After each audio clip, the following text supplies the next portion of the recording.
표적을 보여줄 것을 요구했던 바리새인들을 여러분들이 아시죠?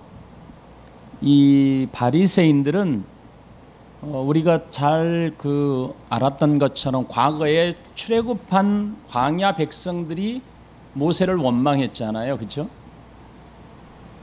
모세를 원망하면서 광야에서 우리 가운데 하나님이 계시는지 보여달라, 그러면서 시험했던 모습을 기억하시죠?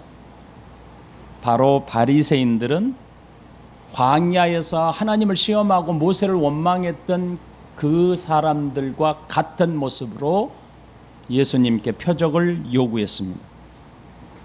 예수님은 그런 그들의 요구를 거절하셨지요. 그리고 거절하셨을 뿐만 아니라 예수님이 그들의 요구를 책망하셨어요. 잘못됨을 책망하셨죠. 그리고 배를 타고 갈릴리 건너편으로 건너가셨습니다. 오늘 우리가 함께 읽었던 이 본문의 말씀은 예수님의 제자들과 배를 타고 갈릴리 건너편, 그러니까 지금 이 상황을 여러분들이 지금 이어가셔야 돼요. 바리새인들의 표적을 거부하시고 책망하신 후에 제자들과 배를 타고 지금 건너편으로 건너가고 있는 그 과정 중에서 일어난 사건입니다. 14절에 보면 제자들이 떡 가져오기를 잊었음에 배에 떡 한 개밖에 그들에게 없더라, 이렇게 기록합니다. 제자들은 배를 타고 가는 과정에서 뒤늦게 자신들에게 떡이 한 개밖에 없음을 발견하게 된 겁니다.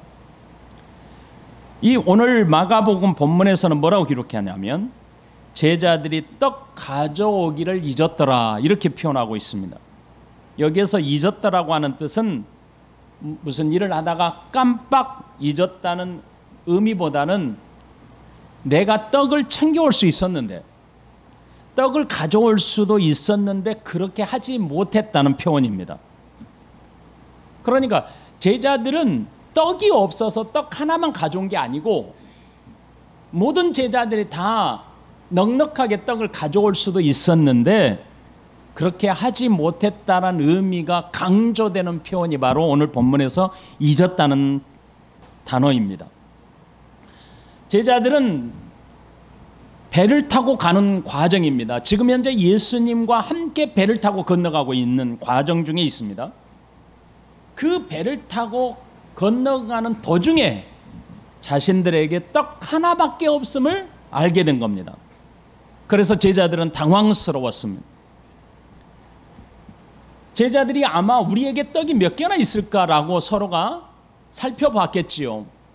그러다가 자신들에게 떡이 하나밖에 없음을 확인하고 당황스러워서 서로가 수군거리고 서로가 의논하고 아마 논쟁하고 있었지 않았을까, 그런 생각이 들어봐요.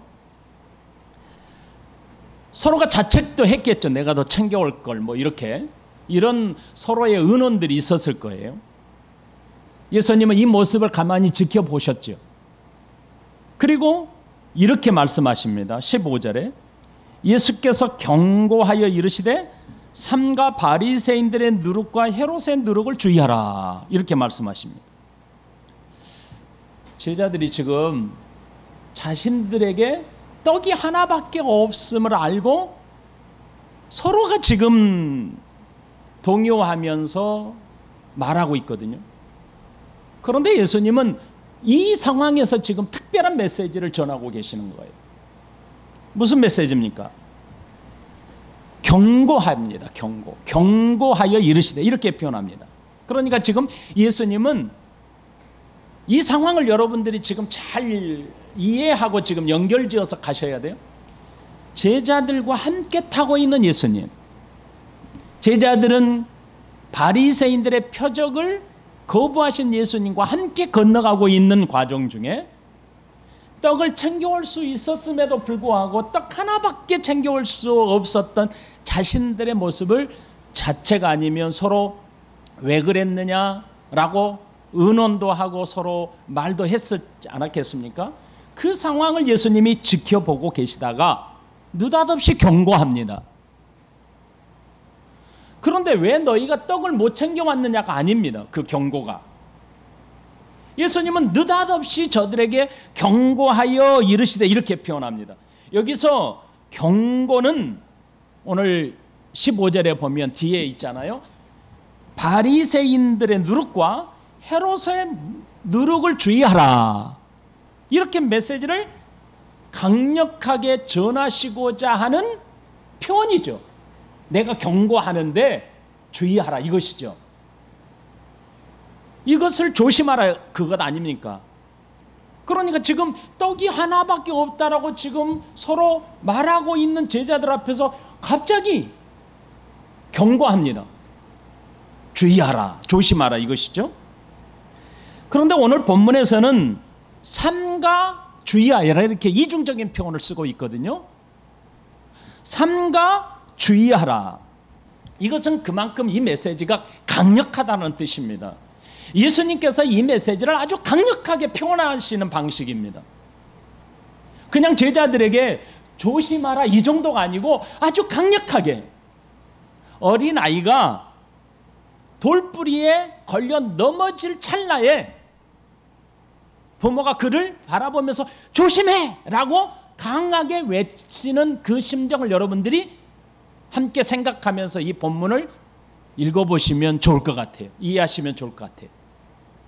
그러니까 예수님은 느닷없이 제자들에게 경고하면서 아주 강하게 뭐라고 표현하냐면 삼가 주의하라. 여기서 주의하라고 하는 이 표현은 뭔가 내가 유심히 살펴보다가 뭐 이렇게 하는 게 아니고 길을 걸어가는 사람에게 장애물이 많아요. 그런데 그 장애물에 걸려 넘어질 수 있는 사람에게 그걸 지켜보던 사람이 너 조심해, 장애물이 네 앞에 있어 라고 하는 표현입니다. 그러니 예수님은 지금 강하게 제자들에게 조심할 것을 표현한 겁니다.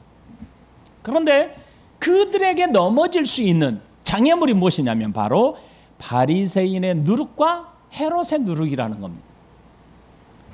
바리새인의 누룩이 제자들을 넘어뜨릴 것이고 헤롯의 누룩이 제자들을 넘어뜨릴 거니 너희는 조심하라. 이렇게 강하게 표현하십니다. 이렇게 예수님이 제자들에게 경고하신 것은 누룩이라는 것을 강하게 드러내시고 이 누룩을 조심하지 않으면 제자들이 이후에 지금까지도 제자들은 말씀을 받지 못하고 예수님이 누구인지 몰랐잖아요. 그런데 이후에 더 큰 하나님의 계시의 말씀을 이해하지 못하기 때문에 누룩을 조심하라 라고 교육하시기 위한 방식이었습니다. 예수님은 지금 떡이 하나밖에 없다라고 지금 서로 의논하고 있는 제자들에게 느닷없이 경고하면서 누룩이라고 하는 이 조심할 것을 교육하신단 말이죠. 그런데 이 누룩은 빵을 만드는 데 있어서 아주 중요한 용도로 사용되는 것이죠. 그래서 예수님은 빵 가지고 논란하고 있는 제자들에게 아주 좋은 교육의 기회를 누룩을 통해서 삼으신 겁니다. 예수님께서 주의하라고 하신 그 누룩이 과연 무엇일까요? 일반적으로 여러분이 잘 아는 것처럼 누룩은 반죽을 부풀어 오르게 하는 효모이죠. 빵을 부드럽게 굽기 위해서 반드시 사용하는 효모, 발효시키는 용도로 쓰이는 겁니다. 그러므로 예수님은 바리새인과 헤롯의 누룩을 조심하라고 할 때 이 바리새인의 누룩, 헤롯의 누룩에 대한 것을 여러분들이 먼저 머릿속에 가지고 있고 먼저 생각하면서 이 말씀을 들었으면 좋겠습니다. 그런데요, 성경에 보면 이 본문과 병행구절이 있죠. 마태복음. 이 마태복음과 마가복음의 차이가 있어요. 마태복음에서는 바리새인과 이 마가복음에서는 바리새인과 헤롯의 누룩이라고 했죠.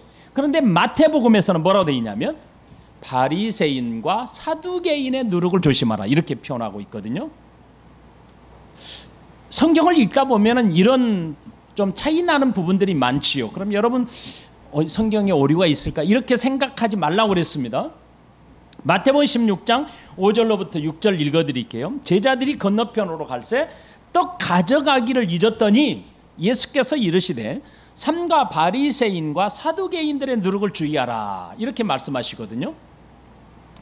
여러분 마태복음과 마가복음의 차이가 있습니다. 그런데 마가복음은 우리가 잘 아는 것처럼 로마에 있는 이방인들을 중심으로 이방인들을 대상으로 복음서가 기록된 것이죠. 그리고 마태복음은 유대인들을 중심으로 유대인들이 대상이에요. 그러니까 유대인들을 대상으로 복음서가 기록된 겁니다. 그러므로 여러분 유대인들에게는 사두개인이나 바리새인들 그러면 그들이 가지고 있는 특징을 잘 알지요.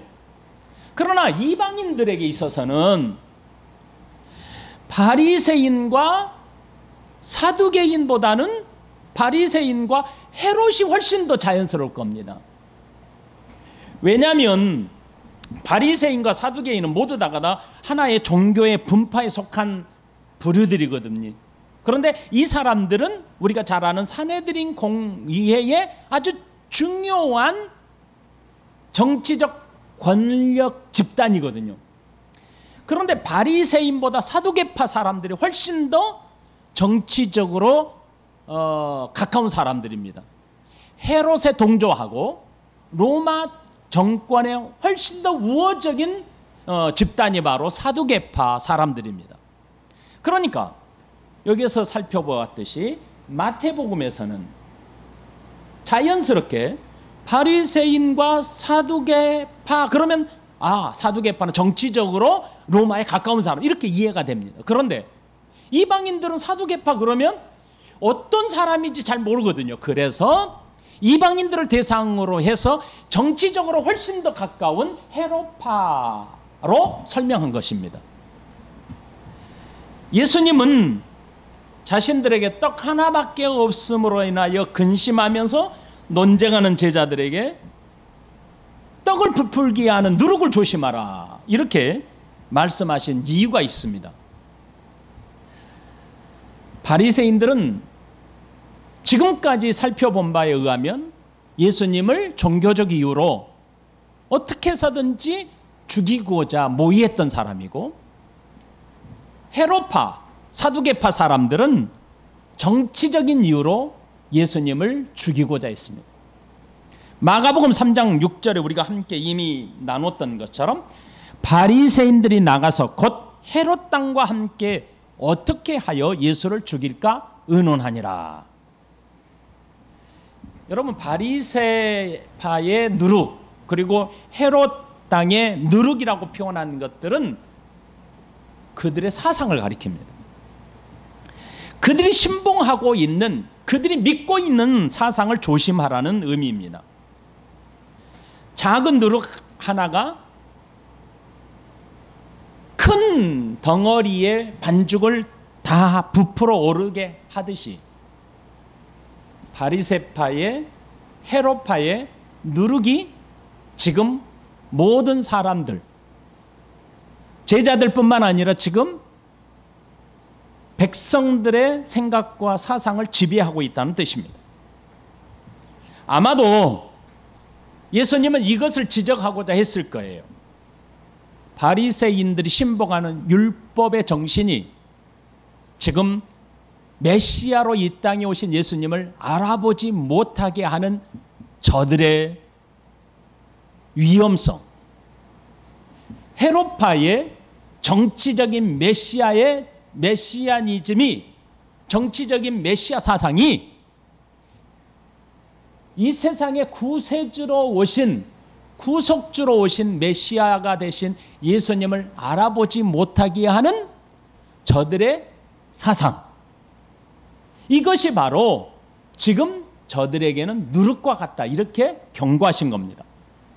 그러니까 지금 제자들에게 이것을 조심하라는 겁니다.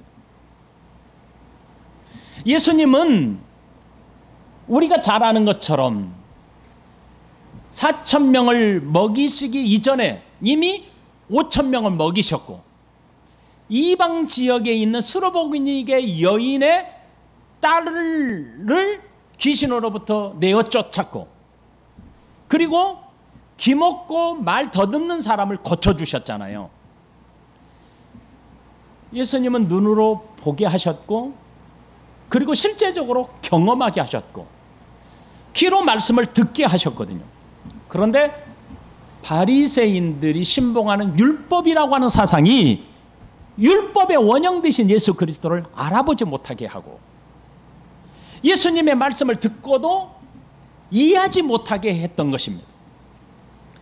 헤롯파의 정치적 메시아의 사상이 은혜의 통치자, 영광의 왕이신 예수께서 이 땅에 오셨음에도 불구하고 그 왕을 보지 못하게 하고 왕을 믿지 못하게 한 것입니다. 그래서 저들은 지속적으로 광야에서, 출애굽한 백성들이 광야에서 모세를 원망하고 하나님을 시험했던 것처럼 예수님에게 또 다른 표적, 하늘로부터 네가 왔음을 보여달라라고 하는 표적으로 예수님을 시험했던 겁니다. 똑같은 모습이죠. 그래서 예수님은 이들을 조심하라 경고하신 겁니다. 왜 이렇게 예수님은 저들에게 경고하셨을까요? 지금 예수님과 함께 배를 타고 가고 있거든요. 제자들이 예수님과 함께 배를 타고 가고 있는데도 불구하고 제자들은 예수님을 알아보지 못하고 있습니다. 예수님을 믿지 못하고 있습니다. 예수님이 누구인지 몰랐거든요. 예수님은 그런 자들에게 너희가 조심해야 될 것은 바로 그 누룩이다. 너희의 사상을 지배하고 있고 너희의 생각을 어둡게 하고 너희의 귀를 닫게 하는 그 사상을 조심해야 된다. 이렇게 경고하신 겁니다. 그러자 제자들은 이 뜻이 도대체 무엇인지도 모르고 저들은 동문서답합니다. 바리새인들의 누룩과 헤롯의 누룩을 주의하라 라고 하신 예수님의 말씀에 대한 제자들의 반응이 무엇입니까? 16절을 보십시오. 제자들이 서로 수군거리기를 이는 우리에게 떡이 없음이로다 하거늘 이렇게 표현합니다. 제자들은 아직까지 예수님께서 저들에게 하신 이 말씀의 메시지가 의미가 무엇인지 알지 못하고 있어요. 깨닫지 못하고 있습니다. 그들은 서로 수군거리기를 예수님이 누룩을 주의하라 그랬더니 우리에게 지금 떡이 없기 때문에 예수님이 누룩을 조심하라 이렇게 하신가 보다. 전혀 이해하지 못하는 대답을 하잖아요. 도저히 저들의 생각으로는 이 말씀이 무슨 의미인지를 도저히 이해할 수 없기 때문에 이런 동문서답을 하게 된 겁니다. 예수님이 왜 누룩을 주의하라 라고 하신 의미가 무엇인지 저들은 알지 못하기 때문에 이렇게 대답을 한 겁니다. 제자들은 자신들과 함께 지금 배를 타고 이동하고 계시는 예수님이 자신들과 함께 있잖아요. 아주 좁은 공간에 있잖아요. 그런데 함께 있는 예수님이 생명의 떡인 줄을 저들은 알지 못해요. 믿지 못하고 있어요. 왜 그럴까요? 저들은 육신의 떡에 눈이 멀었거든요. 육신의 떡이 없으므로 저들은 근심하고 있거든요. 그러니 예수님이 아무리 내가 생명의 떡이다 라고 가르쳐준들 이해하지 못하고 바리새인과 헤롯파처럼 예수님을 오해하고 있으니 저들이 예수님이 생명의 떡임을 알지 못했다는 문제입니다. 그들에게는 사실 떡이 없는 게 아니죠. 생명의 떡이신 예수님이 함께 있었습니다. 그러므로 진정한 떡이 저들 앞에 계신 겁니다. 예수님께서 4,000명을 먹이시고 5,000명을 먹이신 사건을 행하신 진정한 목적, 진정한 의미가 무엇이라고 말씀하셨습니까? 예수님은 무엇이라고 가르쳤습니까? 떡을 먹이신 사건 이후에 예수님은 백성들에게 이렇게 의미를 가르쳤어요. 요한복음 6장 31절로 36절 제가 읽어드릴게요. 요한복음 6장 31절부터 36절 기록된 바 하늘에서 그들에게 떡을 주어 먹게 하였다 함과 같이 우리 조상들은 광야에서 만나를 먹었나이다. 예수께서 이르시되 내가 진실로 진실로 너희에게 이르노니 모세가 너희에게 하늘로부터 떡을 준 것이 아니라 내 아버지께서 너희에게 하늘로부터 참떡을 주시나니 하나님의 떡은 하늘에서 내려 세상에 생명을 주는 것이니라. 그들이 이르되 주여 이 떡을 항상 우리에게 주소서. 예수께서 이르시되 뭐라고 되어 있습니까? 나는 생명의 떡이니 내게 오는 자는 결코 줄이지 아니할 터이요 나를 믿는 자는 영원히 목마르지 아니하리라. 그러나 내가 너희에게 이르기를 너희는 나를 보고도 믿지 아니하는도다 하였느니라. 지금 제자들은 예수님을 눈앞에 보고 있어요. 함께 타고 있어요. 그런데 이 생명의 떡이 없다고 말하고 있는 겁니다. 한마디로 말하면. 그러니 예수님이 얼마나 답답하고 견디지 못할 마음으로 표현하시겠습니까? 제자들 또한 바리새인의 누룩, 헤롯의 누룩에 영향을 받은 겁니다. 그래서 그 영향 속에서 생명의 떡이신 예수님을 알아보지 못하고 믿지 못하게 된 겁니다. 자신들과 함께 배를 타고 계신 생명의 떡이신 예수님을 지금 전혀 모르고 있습니다. 예수님의 입장에서 여러분이 생각해 보십시오. 제자들이 얼마나 어이없어 보였겠습니까? 아무리 직접적으로 내가 생명의 떡이다 라고 가르쳐도 이해하지 못하고 있어요. 하늘로부터 떡을 내려서 먹였음에도 불구하고 저들은 이해하지 못해요. 아무리 큰 기적을 보여줘도 하늘로부터 내려오신 메시아됨을 저들이 알아보지 못해요. 그러니 믿지 못하고 깨닫지 못하고 듣지 못하는 제자들이 얼마나 어리석어 보였겠습니까? 그래서 예수님은 저들에게 이렇게 책망하십니다. 17절 18절 예수께서 아시고 이르시되 너희가 어찌 떡이 없으므로 수군거리느냐. 아직도 알지 못하며 깨닫지 못하느냐. 너희 마음이 둔하냐. 너희 눈이 있어도 보지 못하며 귀가 있어도 듣지 못하느냐. 또 기억하지 못하느냐. 이 정도 되면 여러분들도 답답하실 거예요. 그렇죠? 생명의 떡을 앞에 두고 떡이 없다고 수군거리는 제자들, 예수님은 이렇게 책망하십니다. 아직도 알지 못하며 깨닫지 못하며 너희 마음이 둔하냐. 너희가 눈이 있어도 보지 마 귀가 있어 듣지 못하며 또 기억하지 못하느냐. 여러분 여기서 둔하다는 뜻은 딱딱하게 굳어 돌같이 되었다라는 의미입니다. 저들의 마음이 그렇게 굳어 있다는 뜻입니다. 제자들의 마음이 굳어버려 가지고 말씀을 수용하지 못한다는 뜻입니다. 여러분 부드러운 흙과 딱딱하게 굳은 돌덩어리는 비가 내리면 금방 알아요. 비가 내리면 부드럽게 생긴 흙은, 부드러운 흙은 비가 내리면 비를 금방 수용하여 흡수합니다. 그러나 딱딱하게 굳은 땅은 비가 내리면 수용성이 없어요. 흡수하지 못해요. 다 흘러내려 보냅니다. 지금 제자들의 마음이 딱딱하게 굳어버려서 예수님께서 아무리 말씀해 주셔도 아무리 보여주어도 믿지 못하는 거예요. 다 흘려보낸다는 겁니다. 이렇게 완악하게 굳어버린 그들의 마음의 상태를 이렇게 표현하십니다. 떡 한 개밖에 그들에게 없더라. 16절에 우리에게 떡이 없더라. 17절에 너희가 어찌 떡이 없으므로 수군거리느냐. 생명의 떡이신 예수 그리스도가 있음에도 불구하고 저들에게 보여주었음에도 불구하고 직접적으로 말씀을 했음에도 불구하고 수용성이 없는 거예요. 흡수하지 못하는 거예요. 말씀을 받지 못하는 거예요. 다 흘러보내버린 거예요. 본문에서는 떡이 없다고 3번이나 기록하고 있습니다. 이렇게 강조하듯이 반복적으로 기록하는 이유가 있습니다. 그것은 바로 떡이라는 의미가 무엇인지를 강조하고자 하는 표현입니다. 저들은 떡이 있긴 있는데 하나밖에 없더라고 시작합니다.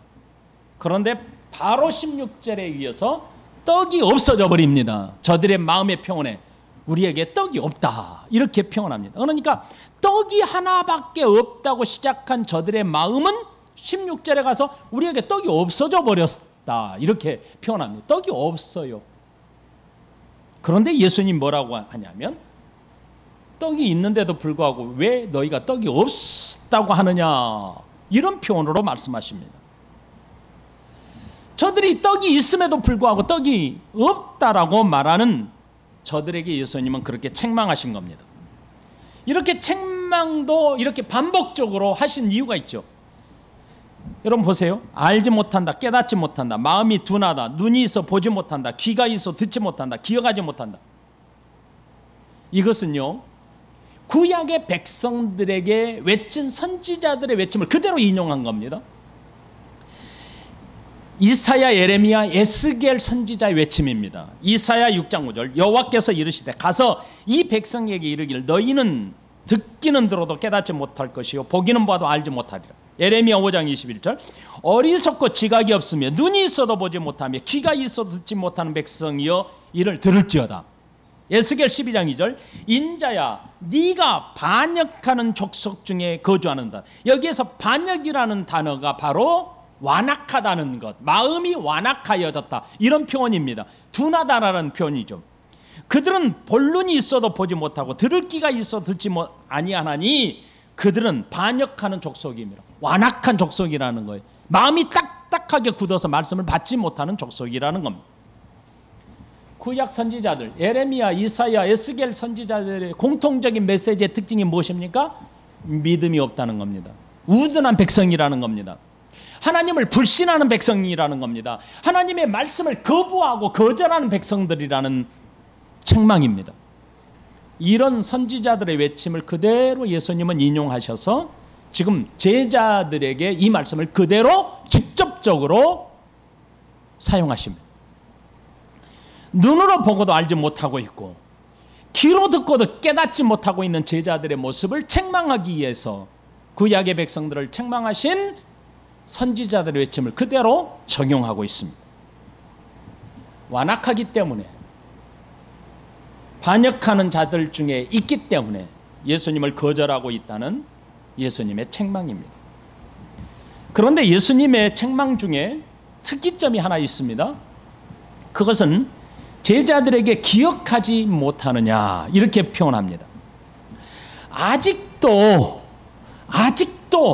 오늘 본문에서 보면 눈이 있어도 보지 못하면 귀가 있어 듣지 못하는 또 기억하지 못하느냐. 17절 보면 어찌하여 떡이 없으므로 수군거리느냐 그러면서 아직도 그랬죠. 그러니까 아직도 알지 못하고 깨닫지 못하고 보지 못하고 듣지 못하는데 아직도 또 기억하지 못하느냐 이렇게 표현합니다. 여러분 지금 보여주었고 들려주었고 다 하셨잖아요. 못하니까 예수님 뭐라고 하냐면 기억하지 못하느냐 이렇게 말씀하셔요. 그러면서 예수님은 기억을 상기시켜주는 질문을 하십니다. 19절부터 20절 내가 떡 5개를 5,000명에 떼어줄 때 조각 몇 바구니를 거두었느냐 12입니다. 또 7개를 4,000명에 떼어줄 때 조각 몇 광주를 거두었느냐 7입니다. 이렇게 대답하죠. 예수님의 이 말씀은 이 질문은 제자들에게 무엇을 상기시켜 주었어요?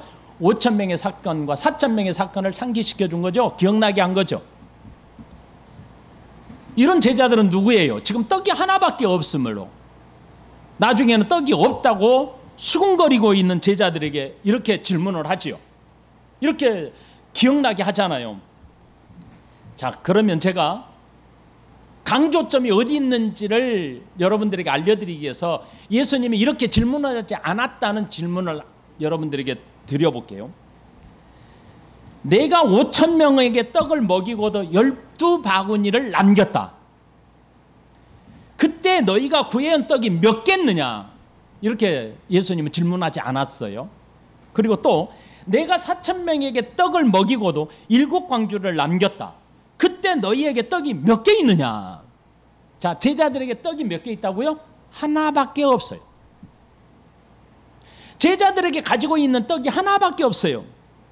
그러면 제자들에게 가지고 있는 떡 하나 때문에 이 문제가 발생한 건데, 육신적인 떡에 관심이 있었던 그들에게 예수님이 떡 한 개로도 너희에게 먹일 수 있는 충분한 기적을 내가 행할 수 있는 사람이야, 이것을 강조하는 질문이었다면 이렇게 질문했을 거예요.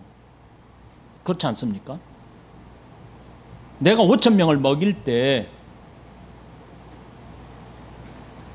12바구니를 남겼어. 그때 너희가 내게 떡을 몇 개 가져왔지? 내가 4,000명을 먹였어. 그리고 7 광주리를 남겼잖아. 그때 너희가 내게 떡을 몇 개 가져왔지? 이렇게 질문하면 5개입니다.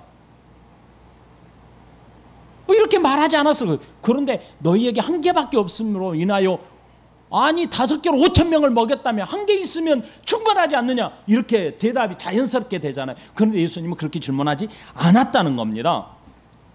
우리가 지난주에 이미 나눴어요. 예수님은 12입니다 7입니다를 듣기 위해서 저들에게 상기를 시켜준 거예요. 이것은 무슨 뜻이라고요? 7과 12이라고 하는 것은 유대 공동체와 이방인의 공동체의 대표적인 숫자입니다. 그러므로 예수님이 생명의 떡이시기 때문에 유대인이나 이방인 모두 다 예수님께서 세우시는 새로운 공동체, 하나님의 나라의 공동체는 이방인이나 유대인 모두 다 생명의 떡이신 예수 그리스도를 먹음으로 말미암아 산다라는 것을 상기시켜 준 겁니다. 그래서 요한복음의 6장에 내가 생명의 떡이다라고 직접적으로 말씀하신 이유가 여기 있었던 겁니다. 예수님은 지금 제자들에게 하나님의 나라의 공동체가 무엇으로 사는지를 지금 직접적으로 강조하신 표현입니다. 그래서 떡과 물고기를 백성들을 먹이셨던 것처럼 내가 생명의 떡이니 나를 먹어야 산다는 것을 보여주었지만 제자들은 믿지 못하고 듣지 못한 겁니다. 그런 제자들에게 이렇게 말씀하십니다. 예수님이 21절에 이르시되 아직도 깨닫지 못하느냐. 예수님은 누룩으로부터 영향을 받지 말아야 할 제자들에게 말씀하고 있는 겁니다. 그러기에 예수님은 지속적으로 그들에게 말씀을 알아듣도록 계속해서 가르쳐요. 아직도 깨닫지 못하느냐. 이 말씀은 우둔한 제자들을 포기하지 않으신다는 표현입니다. 내가 너희를 포기하지 않고 답답하지만 지속적으로 가르칠 것을 표현하신 예수님의 의지적인 모습입니다. 그래서 언젠가는 저들도 믿고 깨달을 날이 올 것이다 라는 것을 예수님은 지금 예표적으로 예시해 주신 표현입니다. 아직은 깨닫지 못하지만 언젠가는 곧 깨닫게 될 것입니다. 8장 바로 넘어가 보실래요? 27절. 다음 주에 나눌 벳세다의 이 맹인 치유 사건 바로 뒤에 놀라운 고백이 나옵니다. 아직도 깨닫지 못하느냐라고 말씀하신 예수님께서 저들에게 질문할 때 29절 베드로가 대답하여 이르되 주는 그리스도십니다. 놀라운 고백이 나타납니다. 그러니까 예수님은 지금 누룩의 영향을 받지 말아야 할 제자들을 포기하지 않으시고 아직 너희가 깨닫지 못하지만 그런 뜻입니다. 바로 이어서 고백이 등장할 것이에요. 이것을 예시해 주신 말씀입니다. 그런 면에서 베드로의 고백이 곧바로 이어지게 하는 겁니다. 다음 주에 여러분들이 묵상해 오야 될 말씀이 벳세다에 만난 한 맹인입니다. 이 사건을 여러분들이 이 측면에서 제자들에게 책망하신 예수님의 말씀의 측면에서 이 말씀을 묵상해 와 보세요. 그러면 자연스럽게 이어질 겁니다. 도전을 하겠습니다. 저와 여러분들의 눈을 어둡게 하고 마음을 완악하게 하는 것들은 무엇입니까? 예수님을 사랑하지 못하도록 하는 것은 무엇입니까? 예수님은 제자들에게 누룩을 조심하라고 했습니다. 여러분에게는 누룩이 없습니까? 거짓말입니다. 없다면 거짓말이죠. 나의 눈을 어둡게 하는 것이 있습니다. 그것이 무엇입니까? 사람마다 다 다르겠지만 있습니다. 여러분의 귀를 닫게 하는 것은 또 무엇입니까? 여러분의 마음을 완악하게 하는 것은 또 무엇입니까? 그것은 사실 멀리 있는 게 아니에요. 매일 내가 접하고 있는 내 삶 속에 있는 겁니다. 나와 가장 가깝게 있는 것입니다. 드라마일 수도 있지요. 철학 사상이 그럴 수도 있어요. 친구도 그럴 수 있어요. 친구. 부모일 수도 있고 자녀일 수도 있습니다. 하나님으로부터 나아갈 은혜의 통로를 차단하는 그것은 누룩입니다. 나를 병들게 하는 겁니다. 여러분, 요즘 시대정신이라고 하는 것 때문에 사람들이 아주 고상한 척하는데 그것은 인간의 이성적 판단이 지배하는 세상의 것들입니다. 문화, 종교, 교육, 정치, 역사 속에서 아주 중요시되는 것들을 다 시대정신으로 묶어서 사람들을 이끌어가는, 사실 인간의 이성의 판단이 주류를 이루는 사상이에요. 대표적으로 종교 다원주의가 그것이죠. 절대적 진리를 부정하는 포스트 모더니즘이 그것이죠. 다시 한번 여러분에게 묻습니다. 여러분의 삶 속에서 여러분에게 하나님의 말씀을 듣지 못하게 하고 눈을 어둡게 보지 못하게 하고 마음에 받아들이게 하지 못하는 누룩은 여러분에게 무엇입니까? 여러분에게 가장 가까이 있다고 했습니다. 이제 이 누룩을 제거해야 합니다.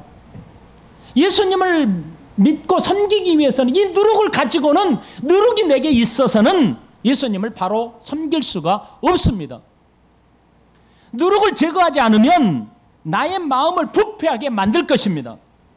그리고 결국은 예수님을 떠나게 할 것입니다. 왜냐하면 그게 너무 무섭거든요. 누룩 조그만한 것이 큰 한 덩어리의 반죽을 부풀게 해버리거든요. 여러분에게 이 누룩이 제거되지 않으면 내가 예수님을 떠나게 될 것입니다. 주님께서 우리에게 누룩을 조심하라, 아주 강하게 경고하신 의미를 되새겨야 합니다. 마음에 새겨야 합니다. 제자들에게 조심하라, 넘어질 수 있으니 조심하라 라고 경고하신 예수님의 경고를 여러분의 마음에 새기시고 이번 한 주간 주님의 말씀에 순종하며 사는 은혜의 백성들 되시기를 예수님의 이름으로 축복합니다. 기도하십시다.